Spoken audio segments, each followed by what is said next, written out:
I got to admit, I thought that my son Ben would have more fun at T-ball as we went through our first practice today than I would. I got to admit, man, it's fun. Very, very, very fun. That's where we were at. Why we're starting a little bit late.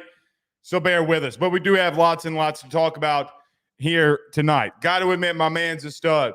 My man Ben is an outright stud. He had a lot of fun. It's going to be a fun season. I got to admit, man, baseball and T-ball, you got to love it. You absolutely got to love it. LSU spring practice day 2 that we were out there. Now, we will be having the whole practice on Saturday. We will be out there the entire time. We'll probably do a show on Sunday or on Monday to recap what we saw, depending on how things fall. We got lots to talk about here tonight. We're going to give you observations on the offense, observations on the defense, some things that we saw from individual people, some things that we saw from individual coaches. One position group that I think is more competitive than any other one on the field right now, and I love that it is the most competitive position on the field right now, so we'll talk about that. Something that I observed not only today, but something that we observed the last time they were out there with Brian Kelly that we'll touch on that I think is very significant going through the spring. So tons and tons to get to. We did talk a lot about it on our forum, ayssnetwork.com. You can sign up for 1 week for $1. That will go on through the rest of the week. On Sunday, that will be no longer. So we want a lot of you to subscribe, be there. We got lots to talk about. Some recruits will be there at practice this weekend too. We'll give you some updates on the forum about that as well. So much to get to. We'll do some questions at the end. This will be a big-time football show as spring practice is here and going to be steady throughout the remainder of the month of March into April. We're going to go ahead and punt, or I am going to go ahead and punt our breakdown of Florida baseball-wise in that weekend series to tomorrow because we'll spend probably a lot of the show on that. We'll spend the night talking a lot about football. So really one topic, LSU related. Oh, and we got to talk a little bit about college football. SEC giving 2025 schedules basically just was completely lazy. 1,000% lazy was the SEC today as they are just going to flip the schedule. So if you're playing a team like LSU's playing Oklahoma at home and Alabama at home, you're going to play those teams on the road. You'll play South Carolina at home next year. Completely lazy. Does it signify something else, though, with realignment? We will touch on that. So lots of football stuff that we got to get to here tonight. Henry Edwards says, hopefully it's defense. What do you mean, hopefully it's defense? We'll talk a lot of defense. Our good buddy Stephen Fry says, spill the beans on practice, Blake. Well, one thing we do got to spill the beans on here, though, Stephen, is our good friends over at Fry Construction, site work and land development, oil and gas services, commercial construction, aggregate and soil hauling, waste containers, demolition. They do it all. Go see them at 161 West Maple Street or give them a call at 337-457-5100. He says, spill the beans. We will. We 1,000% will. We got okay. The team is telling me, everybody in the chat, give us a thumbs up. Give us a thumbs up inside the chat. Okay. Holden Lee says, I know LSU is going to get a running back in the portal, but how does Malachi Lane look at least? Well, apparently I was on with Mike Scarborough today on his post-practice report. Did not stay around for player interviews. But people did not like me saying that I just don't like the running back room and how thin it is. I mean, look, man, you have 2 scholarship running backs right now. One of them is a former walk-on and Caleb Jackson. You need to go get somebody else. There we go. That's a little bit more even. You need to go get somebody else, in my humble opinion. hold on. There we go. In my humble opinion, you need to go get somebody else. I don't think that you have a choice. Again, I'm going to continue to talk about the concern all spring, and if you don't like it, then get over yourself. I mean, I don't know. I really don't know what to tell you here. Legitimately have no idea what to tell you. But it's a very thin room, and honestly, it's your weakest from a depth perspective. It's easily your weakest area offensively. It's not close. Not close. I thought AJ Swann looked good today. Thought Ricky Collins looked good today as well. We'll talk about quarterbacks a lot here too. I know that there's a lot of discussion about Ricky Collins and a lot of discussion about AJ Swann. Guys, they're battling for who's going to be number 2. I mean, that's it. And AJ Swann has I say a lot, but he has double-digit starts, if I'm not mistaken, in the SEC. I mean, like, guys, if Garrett Nussmeier went down, I feel very confident that A.J. Swann is going to go in there, mainly due to the fact that he has reps. That's nothing on Ricky. Ricky could beat him out in the spring, and A.J. Swann be your third guy. I'm just saying right now that's what it looks like. What it looks like. Jamie says, I agree, Blake. Well, I mean, look, people were mad at me today about talking about the running back room. Guys, it's not, you can be mad. Like, here's the crazy thing. You're mad when people tell you the truth, and then you're mad when you're not, you're mad if I'm too homerish. Pick a lane and stick in it. Pick a lane and stick in it. Multiple people mad that we're out of practice. Look, you chin strap, beard having, stuttering ass bitches. I really don't, I don't know. I just sometimes, man, y'all flabbergast me. Mikey says he bought his tickets to the USC game. It is Vegas time. Congratulations to you, my man. Hope to see you out there. Holden Lee says people shouldn't be mad at you. You're just spitting facts. Well, we'll talk about running back. I think we'll go defense first. I think we'll spend a lot of time on defense.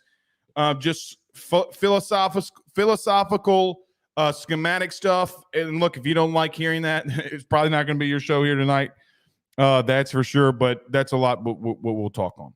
A lot of what we'll talk on here tonight. LSU Capital says, who's getting the first team reps in running back? Caleb Jackson. Yeah, it's Caleb Jackson. I mean, it's Caleb Jackson mainly due to the fact of that they're limiting Josh Williams. I don't think Josh Williams really needs to go through the spring, to be honest with you. I mean, to know what you're going to get from him, I'd sit him out and just let Caleb Jackson get as many reps as he can, then go find a back in the portal. Darren says the running back room is very concerning. A QB like Nuss needs a good running game, completely different from the type of quarterback of Jaden Daniels. That's true. By the way, did y'all see the of course he did. I mean, it's his son. Why wouldn't he? But did y'all see Primetime saying that if Shedeur Sanders would have gone into the draft, he would have been above Jaden Daniels? What a joke. I think Shedeur is really good, to be honest with you. But I also believe that he would not even come close to being above Jaden. I just don't think he's there yet. Paul Sub-Martin says 8 games in the SEC for 2025 is fine, but the SEC puts themselves in a scheduling corner. Could have had Texas at LSU, Georgia at A&M at Kentucky, and fix the hiccup in Auburn, Georgia by going back-to-back in Athens. Yeah, Paul Sub, I get what you're saying there, and I agree. What, Georgia's never been to Texas A&M? Is that right? I don't know if they're – look, I told you this a couple of weeks ago. Greg Sankey's not worried about – he's not worried about anything else other than revenue sharing and playoff expansion. That's it. He has no other concern on his mind. The other thing – starts to beg the question, are they expanding? Is the SEC expanding? They're making all the moves to expand. It's what Greg Sankey did the last time. I don't like it. I mean, what you going to do? I mean, you went away from divisions to fix scheduling issues, and you crapped all over it in year one. But it's not ultimately his decision on a 9-game either. Henry Edwards says, let's keep it 100. If hurt feelings, oh well, Dion is smoking. Yeah, Dion is smoking. 1,000%. Chris H says, I feel like, or maybe he says, I'm saying he feels like, but I feel like the SEC is anticipating adding teams in 2026, which would explain pushing the change in scheduling for another year. I agree. I think that's ultimately what they're doing. And whether it's North Carolina, whether it is Florida State or Clemson, I don't know. I do think that they want to go more after Tobacco Row and get North Carolina more than a Clemson, but we'll see, man. I mean, but you do have South Carolina in the state already. I don't know where they go. I legitimately don't. What I do know is that UNC seems to be the team that's in the catbird seat, at least per some of the reports. Rumble Road says Caden Durham is better than any running back that we can get in the portal. See, Rumble, here's the problem with that logic. It's not about talent, right? Like every time that people want to have these conversations about running back, nothing of it is about talent. It's got everything to do with depth. And to be honest with you, you have no idea what Caden Durham is going to do in blocking assignments and how quickly he picks up the offense. You have no clue. There's a reason why Caleb Jackson did not play a lot last year on critical passing situations, either drops or missed assignments in blocking. And it goes unnoticed sometimes because of Jayden Daniels' running ability. Garrett ain't going to give you that. Guys, it's a depth issue. You can say whatever you want. You got to go get one. Even if Caden Durham is RB1 at the end of the year, which I think he can be, it has nothing to do with talent and everything to do with depth. All right. Tons and tons to get to. Jared Addison says LSU 2025 home schedule is weak as puppy piss. They could have done so much better. Yeah, and you go to Clemson, I think, too, right? Yeah, it's not great. What you got? South Carolina or Vandy comes to town. I forget who else. It's not great, Clark. It's not great, but it is what it is. You're given the hand you're dealt, man. You have a great home schedule this year. You got UCLA, you got Bama, Oklahoma. But look, man, I don't mind going to Oklahoma. I don't mind going up there. It's the first time that I think that LSU's been to Norman. So yeah. All right. Let's get with it. I will say I do want that game back that we lost during COVID at Texas very, very badly because they got away with one, a massive one. I still think we beat them in 2020, as crazy as that sounds. Speaking of dog piss, our team was dog piss. But regardless of that, I still think you would have won. All right, let's get to it. Everybody do us a favor by hitting the like and share. If you are on Facebook, share to all those groups, share to all those social media pages. You're watching us, listening to us on YouTube. Like, subscribe, and notification bell wherever you listen to podcasts. Rate, review, and subscribe. Let's talk about our good friends at BetOnline. Our good friend Tyler Alexander over at LPT Realty, and our good friends over at J&J Exterminating. We got so much football that we have to talk about, break down. We do that next. BetOnline is the fastest and easiest way for you to wager on all of your favorite sports, contests, events with the first-to-market odds and lines. Find reviews for all the news for each league, including Major League Baseball, NFL, NBA, NHL, combat sports, college sports, esports, and even golf.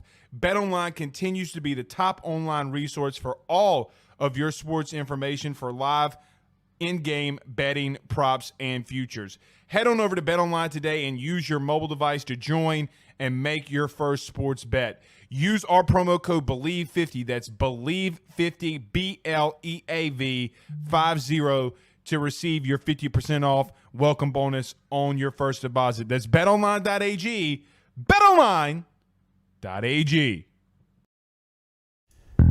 He will sell your house and find you a new. Well, Tyler's the man, he's here for you. Wanna buy or sell? Well, it's not too late. Dial 955-0008. Just call 955-0008. Y'all call Tyler, he'll shoot you straight. Louisiana is unique. The food, the festivals, even the bugs. No, not mud bugs. Unwanted bugs like these. The ones you don't want crawling in your home or business. Trust the Shield from J&J Exterminating. We've been protecting Louisiana homes for over 50 years, earning the trust of our clients because we deliver what we promise. Protect your home from pests. Get the Shield from J&J Exterminating. J&J Exterminating. Yeah. We're back. All right. Let's get this thing rolling, y'all. Jared Addison with a $4.99 super sticker, but he has a comment here, too, that I like a lot. He says, I miss playing Auburn already. Could have brought them in for a home game. Man, yeah, that's a rivalry that you're going to miss. The Tiger Bowl.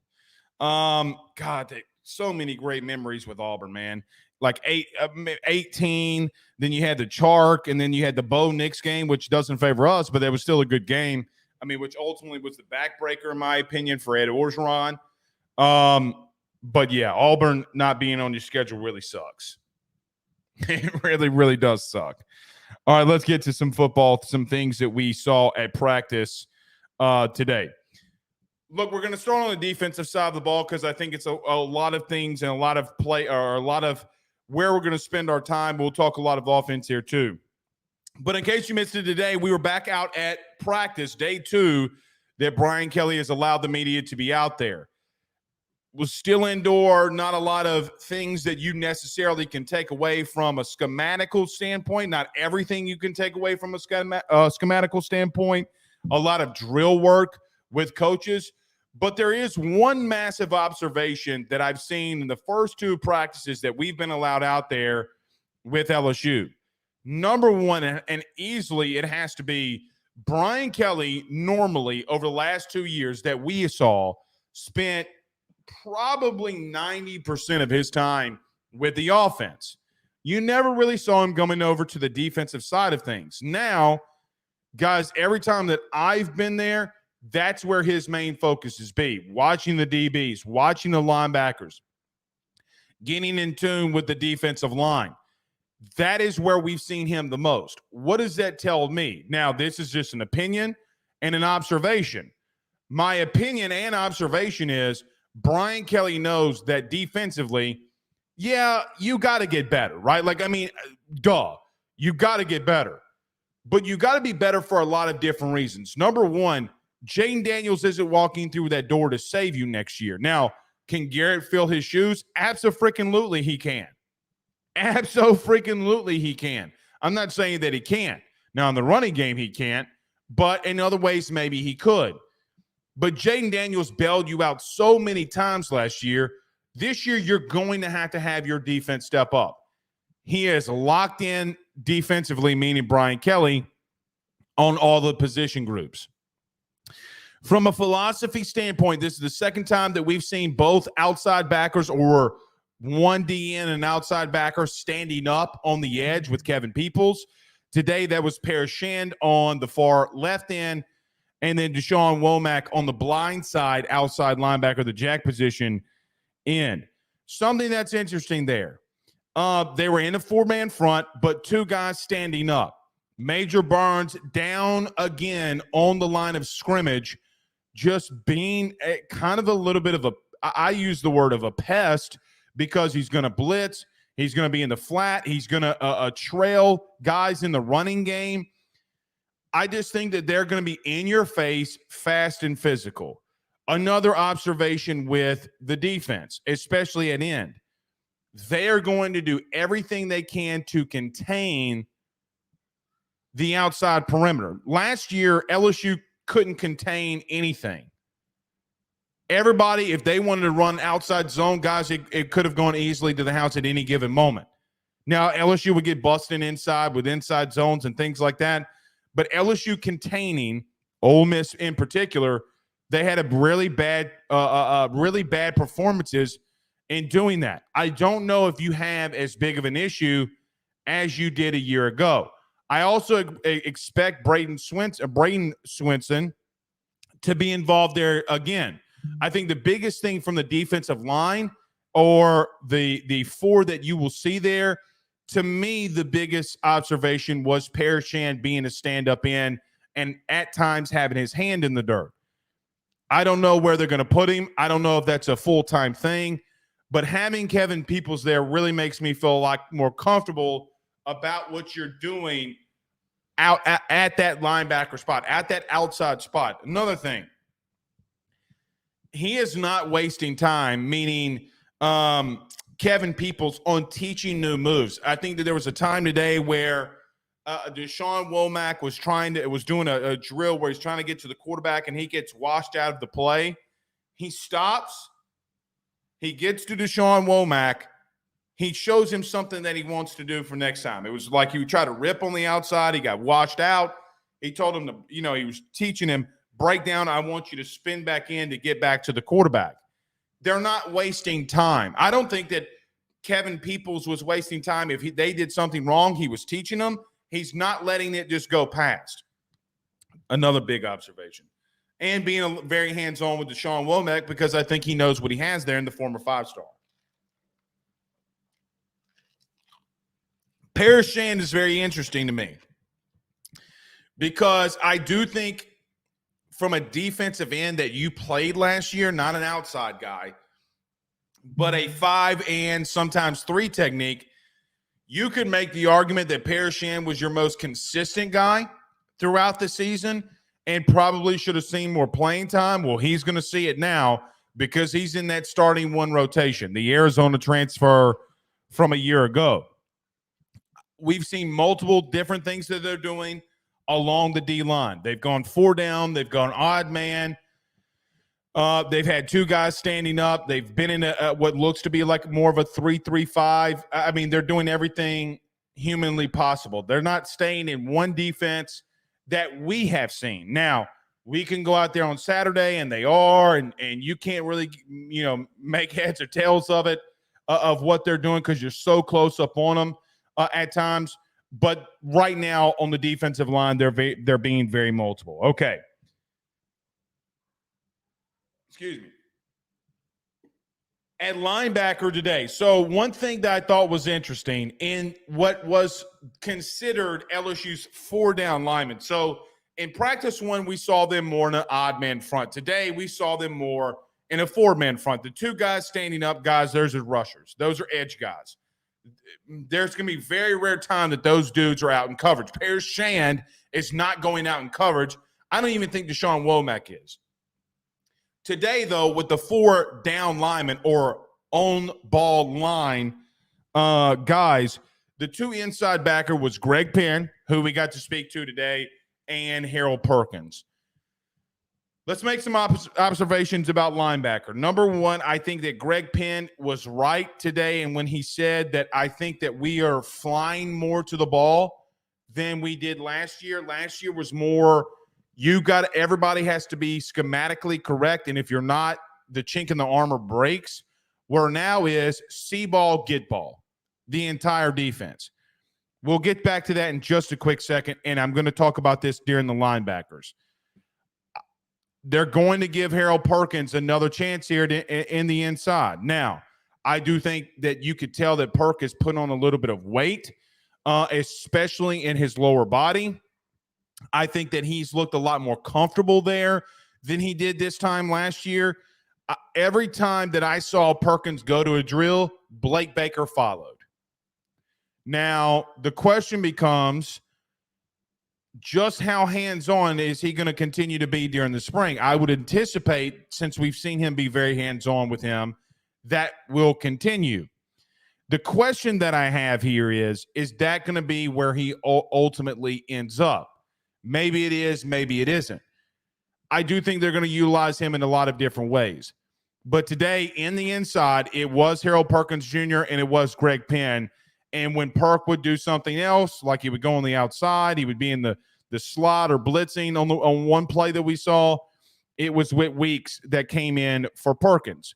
So I think you got a lot of different things that you're looking at here schematically that they're trying to do. Okay, a lot of different things that they're trying to do. But that right now is going to be your two inside backers. I like Greg Penn a lot. I thought that Greg got a lot of flack that was unwarranted on him last year, mainly due to Matt House, which, by the way, did y'all see this? We posted this last night. Matt House blocked us on Twitter. What a freaking Rudy poo.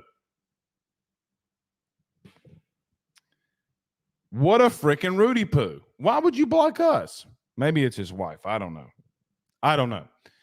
But I think Greg Penn gets better under Blake Baker. I'm going to be interested to see a little bit more of that. Didn't get enough on Penn today because I was so focused on Harold Perkins. Here's another thing that I observed.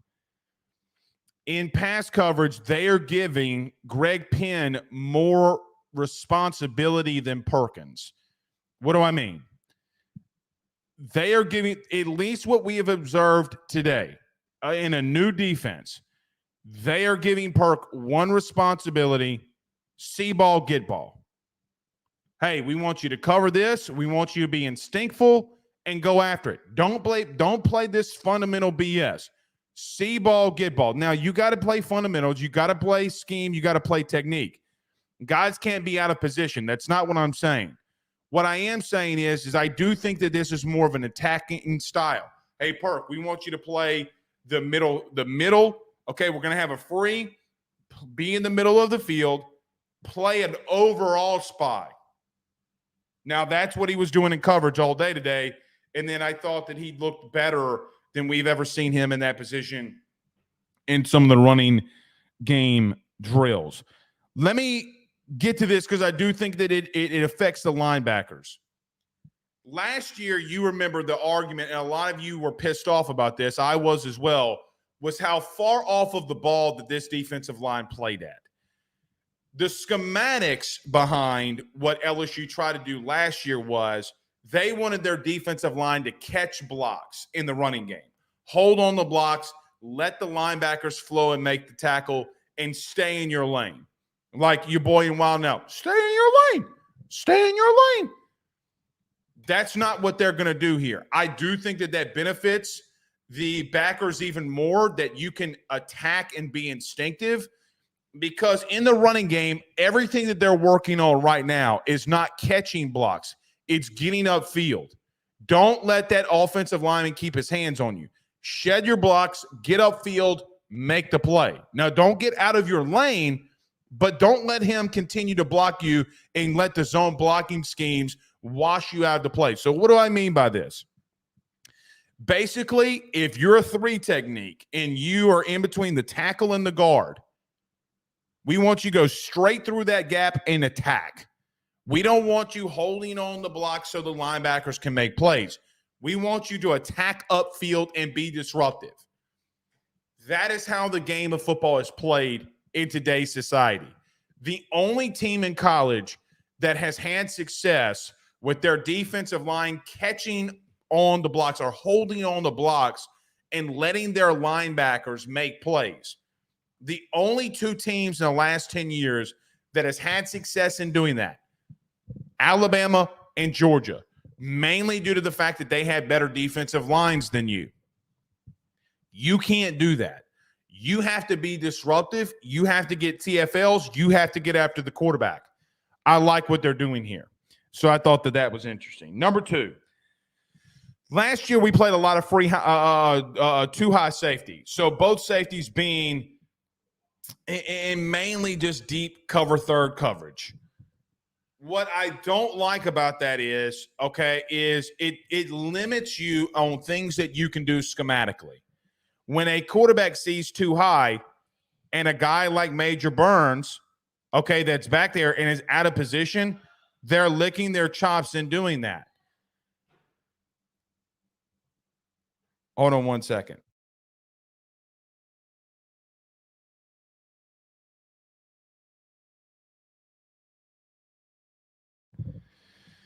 I do like that they have gone to a single free high safety. Okay, that was mainly given to Jordan Gilbert, the Texas A&M safety that transferred. Something that I think is interesting and that we will continue to monitor. Major Burns is on the line of scrimmage. And I've seen scenarios where he's blitzed. I've seen scenarios where he's been in the flat.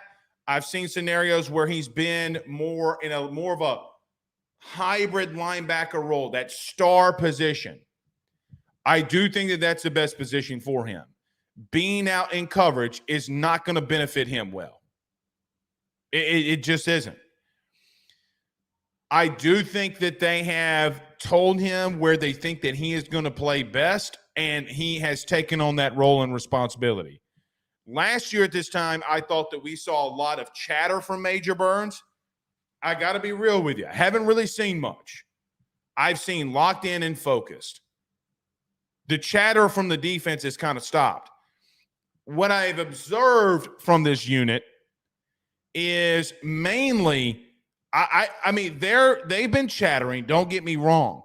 But I think that there's been a message sent to them, hey, man, none of that BS until you start making stops. Today they did. You saw LSU posted Ashton Stamps with a good PBU. At corner, I thought that this was the most aggravated that I'd ever seen Corey Raymond. Now, this is coming not just for this season, but ever. To be honest with you, I've never seen Corey Raymond this aggravated at a unit. I think that he is upset with the technique. I think that he is upset with guys not getting it after being told what to do after multiple times. And I will tell you, I do think that Corey feels like he's more on a shorter leash. And Brian Kelly was watching him like a hawk again today, or that unit again, not him, but watching that unit again today like a hawk.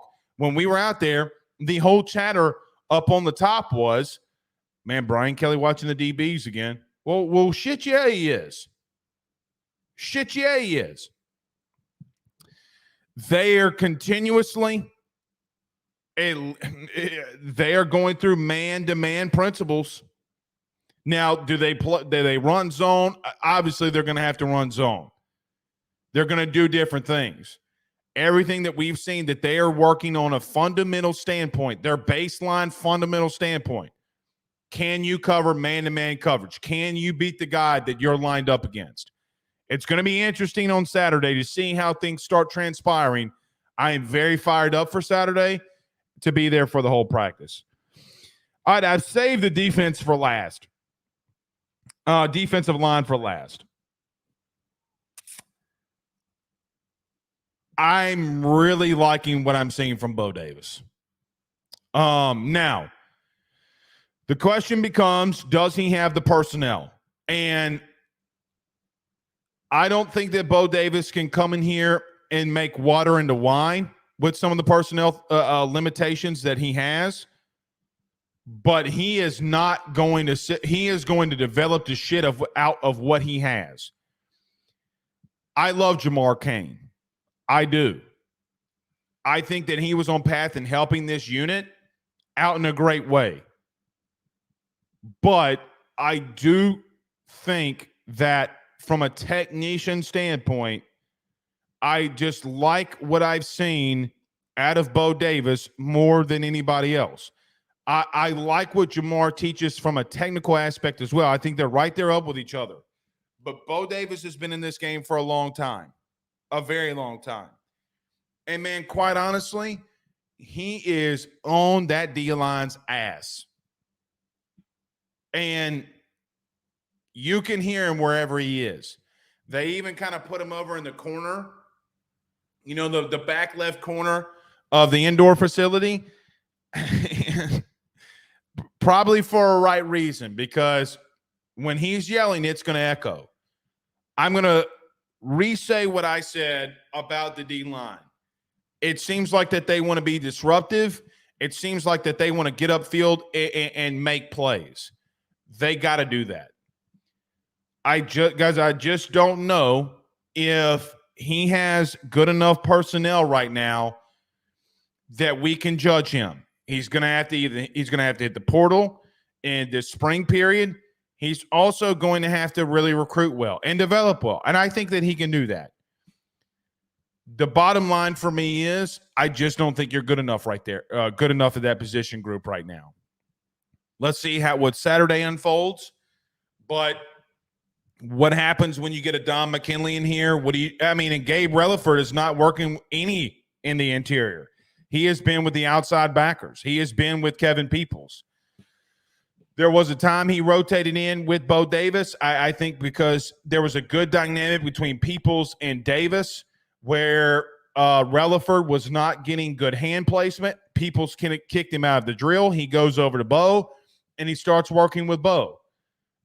That is a dynamic that I think through 2 practices that we've seen has worked relatively well. Let's see if that will continue because of any connection on this team.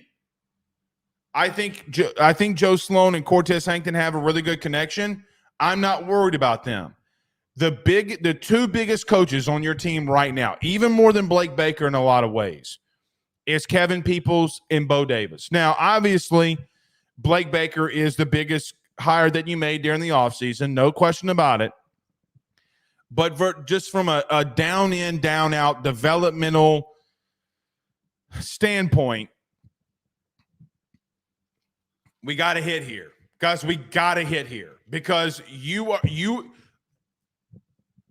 I'm going to limit my words here, but I will say it like this. You are building a national title contender in the trenches along the offensive line. You are not, at the current moment, doing that defensively. You have a couple of 5-stars in there and a couple of very talented dudes, Gabe Relaford included. You do have talent. It's very young talent. Can you continue to build in recruiting to get where you need to go? Gabe Relaford, a top 50 recruit. Don McKinley, a 5-star. Deshaun Womack, a 5-star. You do have talent. Can you develop it? Can you get it better? And then in the next couple of years, that talent just absolutely explodes. That's what we need to see here. I know what's going to be said when I talk about the defensive line because it happened the last time. Oh, well, Blake is just, here goes Blake underestimating everything that Bo Davis is doing. I'm not underestimating. Guys, he's not Jesus Christ incarnated. I do think that they have right now issues. And until they show me that they can fix those issues, we will talk on them. All right. Let's get to the comments before we go to the offensive side of the ball. Alex says DBs haven't been going in a few years. Comes down. What, buddy? No. What did I tell you on the way home? What am I currently doing? Ben, I am on a show, buddy. Go play. Ben, I'm going to count to 3.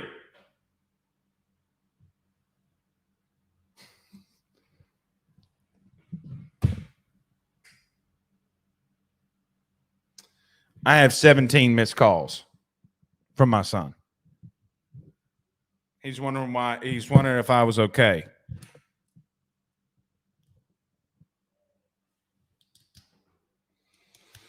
Joseph Olsen said, Blake, I'm disappointed in you that you didn't drop any Manda sausage promos on Tiger Bait. Maybe I should have. Tony Williams says, is Jackson Howard getting a lot of reps? If so, how's he doing? He's just running with the 2 deep. He's getting a lot of reps. He hasn't stood out to me necessarily. But I think Saturday he will have his ability to do so. Rye on YouTube says, Blake on the trifecta today. Tiger Bait, Ruffino and Joe, and now AYS. That is true. Been a long day. Been a very, very, very long day. No, Ben's fine. H-Town Creole says there's a lot of young players on defense, not all 5-stars that will perform like Perkins in their freshman season. Oh, well, you're going to need him to. H-Town, to be honest with you. You don't have a choice. And I just, I think Don McKinley's going to have to rotate in. Gabe Relaford's going to have to rotate in. Ahmad Bro's going to have to maybe even rotate in if you don't get guys out of the portal. And here's the question. Who do you get out of the portal? Is there a defensive lineman that actually can play here and start here that is going to enter the portal? If so, you got to go get him. And there's no – I don't want to say no amount of money because there is amount of money, but you got to do what you got to do to go get him. Whoever that is. Bug says just going to give Big Ben a mic. Well, we just got done with T-ball practice. He needs to calm down a little bit. Holden Lee says, how was Chemo transitioned? I know he's a DT now. Not really. I mean, I think that Chemo McAnole is someone who is athletic. I'm interested to see him when he's actually going up against offensive linemen. Guys, you know how I feel about when players move positions. I mean, guys, it's Fitzgerald West all over again.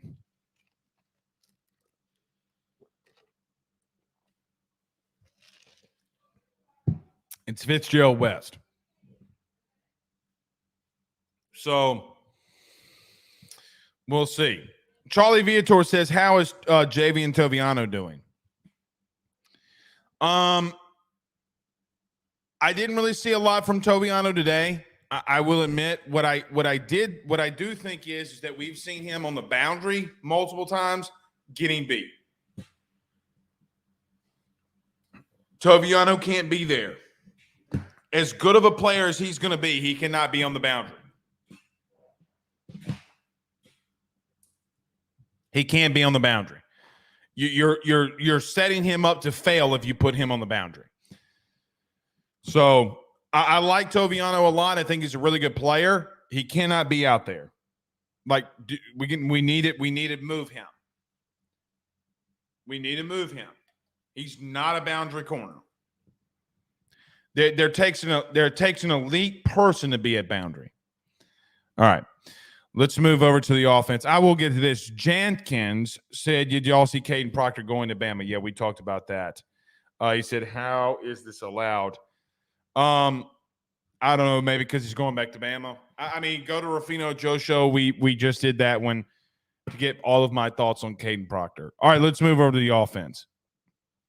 Look, I'm going to get this out of the way very quickly.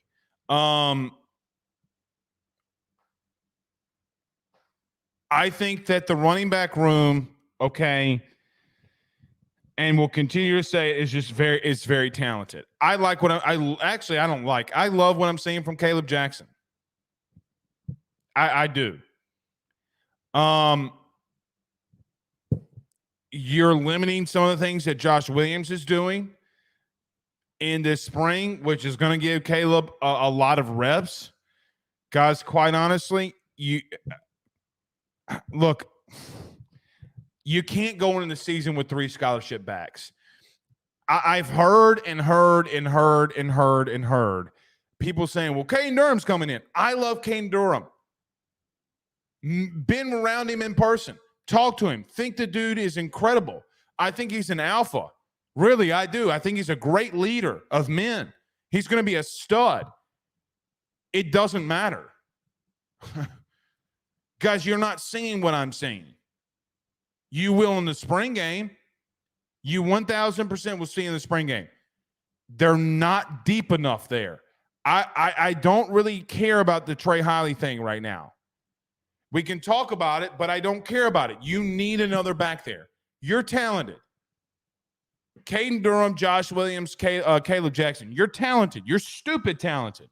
You're not deep enough. Pause. But you're not. The depth at that position is an issue. And anybody that wants to argue that and say that they're not, you're a blithering idiot. I'm sorry. I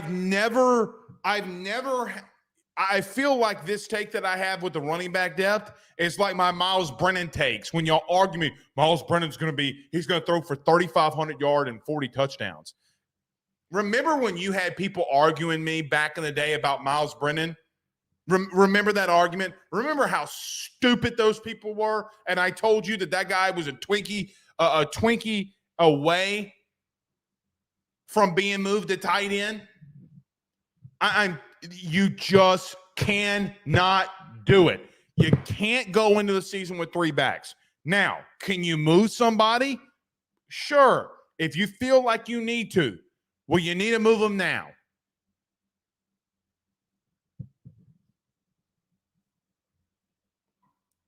You got to move them now.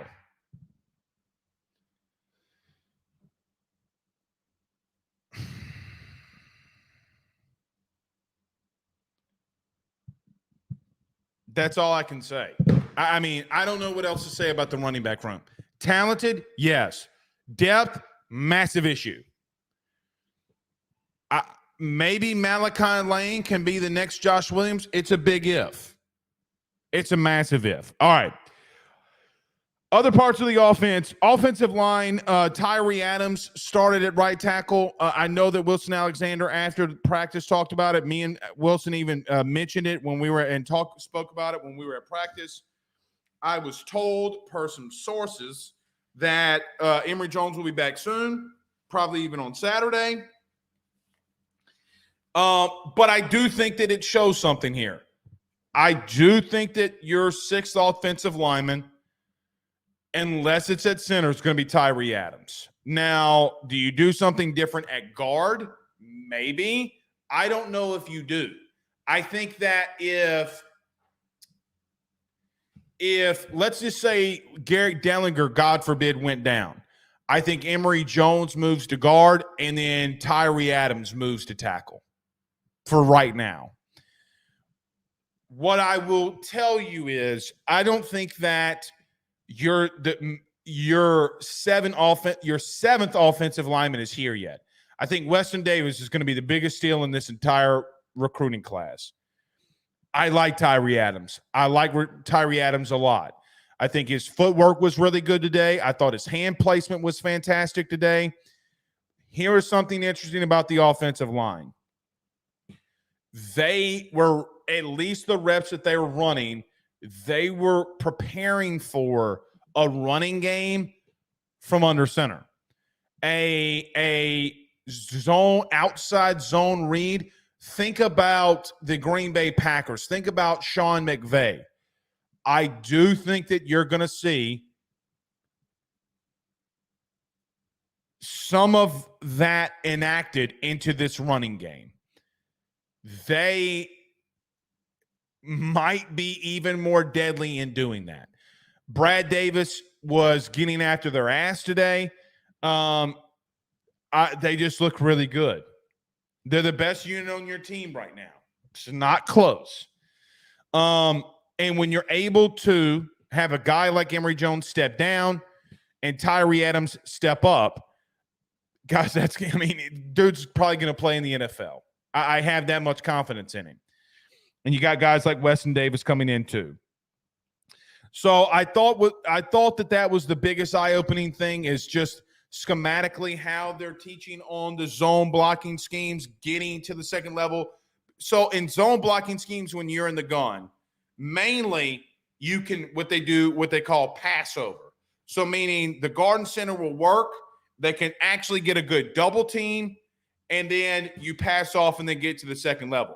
When you're under center, okay, in that zone blocking scheme, you have to go much more lateral than vertical. And that's what they're working on, getting lateral and then pushing.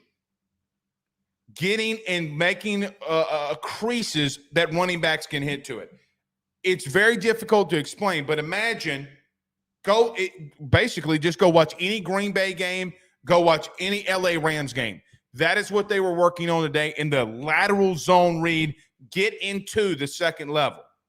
Make a small crease that the back can hit into. I like that a lot. I've always liked it. Didn't run it a lot last year, but you have a different offensive coordinator, which we'll touch on.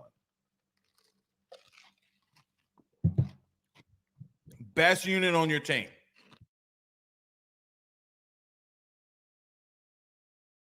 All right. You're really deep there too. I like DJ Chester at center. I don't know if they have a true backup there yet at center. Maybe Bordelon could move over there if you needed one.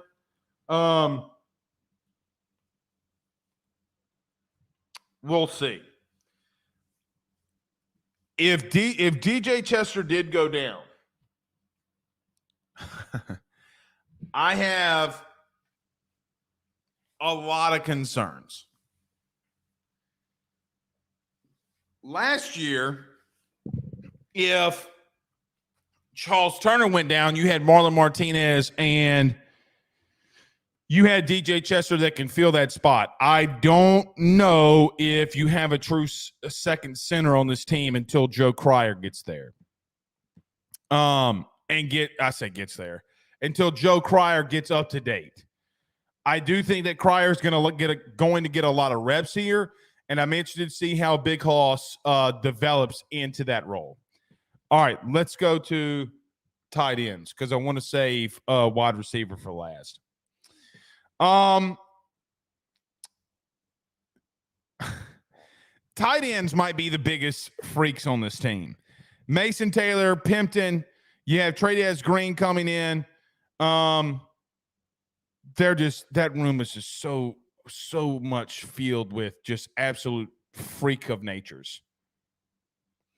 What I do think is interesting, and what we have seen a little bit here early, where Jaden Daniels' outlet was getting the ball to the outside receiver or running, I do think that Garrett Nussmeier's outlet is going to be Mason Taylor. I do think that they have a big-time connection here.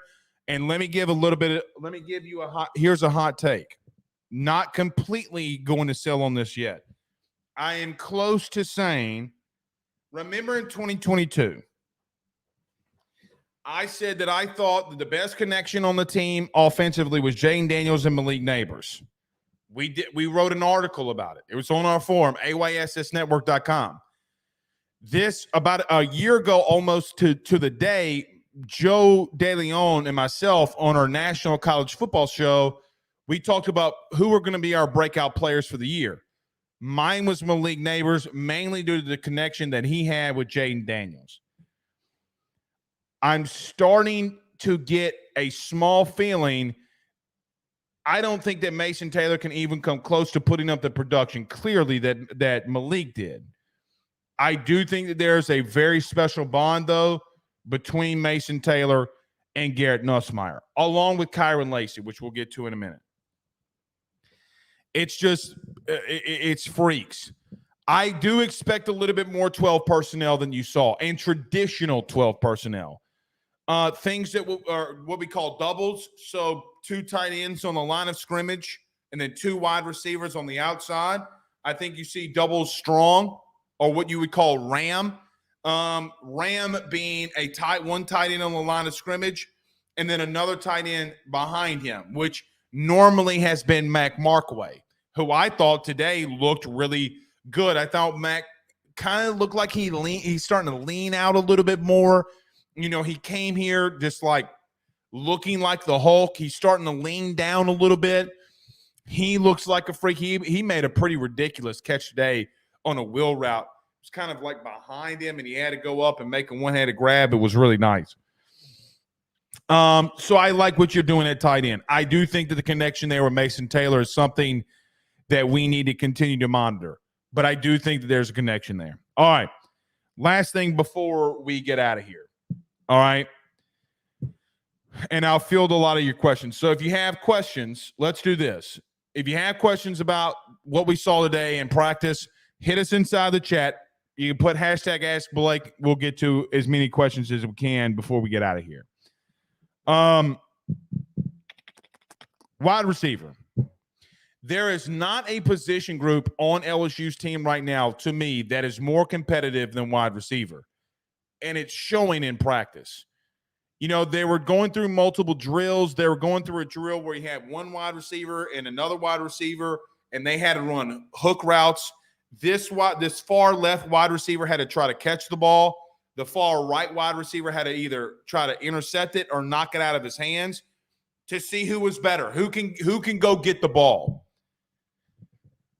That drill might have been the most competitive thing that I've seen so far between any group of LSU players, between any personnel group at LSU. Guys, I think you got 6 guys that are trying to be full-time starters. I thought Kyron Lacy, again, looked good. Man, if he can just stop with some of the silly drops, physically, I think Kyron Lacy can be someone who can be special. I think Chris Hilton today battled his ass off. He worked his ass off. I think that Chris Hilton, for what it's worth, this is his year, and he knows it is. And he's doing everything humanly possible to make himself better and his teammates better. But I thought that Mike Scarborough today in our post-practice interview said it the best. I'm limiting myself on Aaron Anderson because even though Aaron Anderson was winning every single rep, every one, and everything that they did, he did that last year too. This year, it's just a little bit bigger. And now that he knows what to be expected of him, now that we know, or he knows what he needs to do and is confident in what he needs to do, I think it's made him better. But him and Xavier Thomas, I got to admit, man, are going after it. So is CJ Daniels. And I will tell you, there is no love lost with this wide receiver core. Like CJ Daniels, if he is going to be your starter, if CJ Daniels plays at LSU, this unit is going to make him earn it.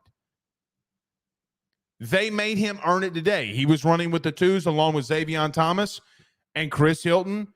Kyle Parker, Kyron Lacy are making those two dudes really, really work for playing time. The intensity with that unit is the highest. I think, you know what's interesting? When Cortez Hankton was hired at LSU, what was the word on the street about Cortez? Well, man, he hadn't really recruited and developed well. That's really funny because I look at this year's draft and say, man, what a dumbass Georgia fans were. How dumb was the Georgia media? Quite honestly, how dumb was Kirby for just letting Cortez walk out the door after a national title? He's got 3 wide receivers, that are going to get drafted. Oh, by the way, Ladd McConkey ran a 4.3. Adonai Mitchell was there because Cortez Hankton recruited and developed him. Oh, by the way, Cortez Hankton has 2 other first-round guys that he coached in Malik Neighbors and Brian Thomas Jr. There is not a unit more competitive right now than them. The intensity's there. The focus is there. And I just don't know if you're not Cortez Hankton, if you're not smiling from ear to ear.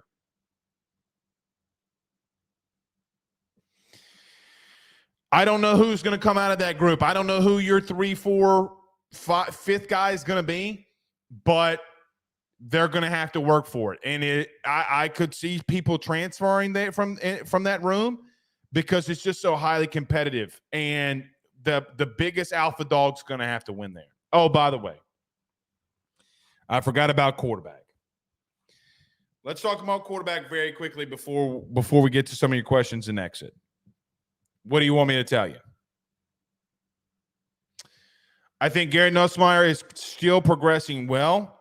I think that there's a massive battle at the second guy. Who's going to be the second guy? I still believe that if, God willing, knock on wood, that if Garrett Nussmeier went down today, A.J. Swan would be your quarterback. Mainly due to the experience that he has playing in the SEC. I think him and Ricky are battling. To be fair to both of them, I think both of them have looked sharp right now. I think AJ, from a overall IQ, has picked things up a little bit quicker than maybe you would expect. Where I think Ricky has a little bit more confidence and is gaining confidence in his game. Nobody is going to dethrone us, but there is a big-time quarterback battle for number 2. If you had to ask me at the current moment who wins, I don't know. I sincerely don't know. But I tip a cap to Ricky, I tip a cap to AJ and say, hey, man, let the best man win. Mike asked me a question today that I didn't answer the way I should have. But, you know, people have had some issue with AJ Swan just coming in. Well, you didn't have an issue when Jaden didn't it. Stop playing these silly little games. If AJ Swan's better, he's going to be at number 2. And if Ricky's better, he's going to be at number 2. They are battling. May the best man win. All right. Couple questions before we get out of here. The wide receiver Pickett from the Steelers was also by Hank, says Adrian Bailey. There you go, too. No, Roger, we're not running a 3-4. We're going to be multiple. Brandon Reese says, how's Sage Ryan doing? I did not see him running with the ones today. Henry Edwards says, what is Mason's Taylor looking like this year? I think that we talked on that. Kedrick at Washington says, who should play the boundary? I think it's going to be Stamps and J.K. Johnson along with Jair Brown.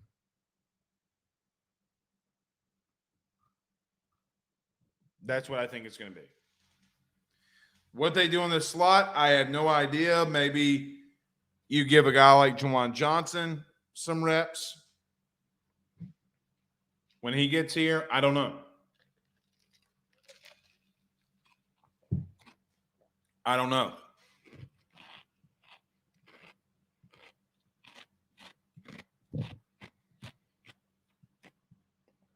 really don't. Brandon also asks, who do you think will play safety? Gilbert and Burns right now. Gilbert and Burns. All right. Good show. Hour and 5 minutes, even though we were running late. We'll see y'all tomorrow. We'll break down Florida. Be more on the regular schedule tomorrow. So good to be back and good to have the show with you. So everybody do us a favor before we get out of here. Hit the like and share. We appreciate all of y'all doing that. We'll see y'all tomorrow, man. Peace.